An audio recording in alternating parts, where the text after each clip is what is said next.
హే, welcome back. Sem versus NCC అని చెప్పి ముందు బ్లాగ్లో చెప్పేశాను కదండి. అలానే మేము రెండింటికి ప్రిఫరెన్స్ ఇచ్చాము, ఏది వదులుకోలేం కదా.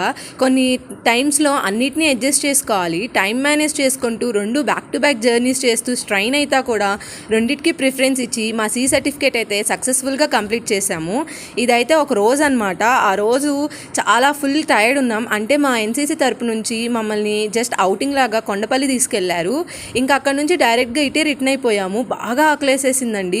ఇంకా ఆటో అంకుల్ని అడిగితే అక్కడ ఆపుతారని చెప్పేసి అక్కడ బాగుంటాయని అక్కడ మాకు ఇప్పించారనమాట. ఇంకా ఆ తర్వాత ట్రైన్ 1 కని చూపించిందండి. అందుకని ఎంత టెన్షన్తో వచ్చాము. బట్ ఏం చేస్తాం, అది డిలే అయ్యి 3కి వచ్చింది. అయినా కానీ ఇంకా అక్కడే రిలాక్స్ అవుతూ ఇంకా అక్కడే ఓపికతో ఇలా ఉన్నాం.